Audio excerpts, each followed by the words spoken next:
எங்கேயும் நடக்க முடியல. மோஷன்லாம் கட்டில் தான் போக வேண்டியது. என் மனைவி இவங்க தான் எல்லாம் சுத்தம் பண்ணுவாங்க. குழந்தைங்க தான் 2 குழந்தைங்க அவங்க தான் ஒன்றுக்கெல்லாம் பிடிச்சிட்டு ஊட்டிகிட்டு இருக்காங்க. இங்கே வந்ததுக்கப்புறம் இந்த மருந்து பிடிச்சதுக்கப்புறம் இந்த வீக்கமெல்லாம் வத்தாது, பெருசாக இருந்துச்சு. எங்கள் கையெல்லாம் வீக்கம் பெருசாக இருந்துச்சு. இப்போ பரவாயில்ல, இன்னத்துக்கு இப்போ பரவாயில்ல. 15 நாள் தான் மருந்து குடிச்சிருக்காங்க. ஐயா 6 மாதம் குடிக்க சொல்லியிருக்காங்க. நான் பழைய மாதிரி சரியாயிடும் நம்பிக்கை. சரியாகணும், அப்புறம் வேலைக்கு போகணும், நாங்களும் 4 பேர் மதிப்பாக நல்லா இருக்கணும், குழந்தைங்களுக்கு வயிறார சோறு போகணுங்கிறது ஆசை. ஐயா நம்பி ஒப்படைச்சு. பேர் என்னங்க? என் பேர் பிரசாத். எங்கிருந்து வரீங்க? ஈரோடு சோலார்லேருந்து வரேன். ஐயா ஈரோடு சோலார்லேருந்து வராரு பிரசாத்.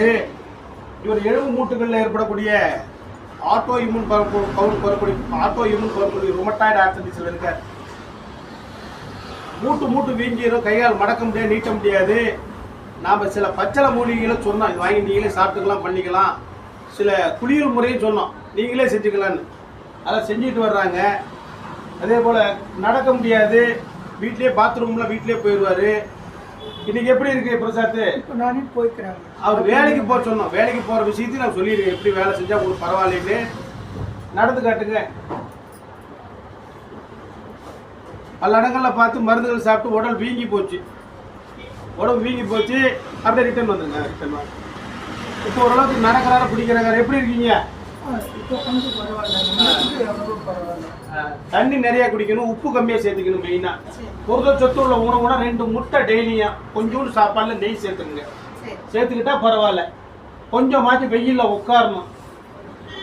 சூரியனிலிருந்து கிடைக்கக்கூடிய ஒரே சத்து விட்டமின் D3. உட்காரணும். வீட்டுக்குள்ளாரே இருந்தால் வேலைக்கு ஆகாது. நடக்கணும், பிடிக்கணும், அவ்வளோதான். முன்னத்துக்கு எப்படி இருக்கீங்க? பரவாயில்ல. முடக்குவாத்தால் பாதிக்கப்பட்டிருந்தால் நம்மள்ட்ட வைத்தியசாலைக்கு வந்தால் பச்சளைகளை மட்டும் தான் பூசணும், மசாஜ் எல்லாம் பண்ண மாட்டோம். நாங்கள் பச்சளையை பூசி விட்டு அனுப்பி விட்டுறோம். எவ்வளோ பச்சளை தானே பூசணும். அப்புறம் நீ வேணுமா, சுடுக்கெடுத்தோமா, எதுவுமே கிடையாது. வந்தால் 10 நிமிஷம் வைத்தியம் பண்ணி அனுப்பிச்சிக்கிட்டே இருப்போம். கூட்டமாக இருந்தால் 2 மணி நேரம், ஃப்ரீயாக இருந்தால் 10 நிமிஷம். வாதம், பித்தம், கபம். காலையில் இஞ்சி கடும்புகள் சுக்கு, மாலையில் கடுக்காய் சாப்பிட்டால் கோல் ஊன்றி நடக்கும் கிழவன் கோல் இன்றி நடப்பான் என்பதுதான் பழமொழி.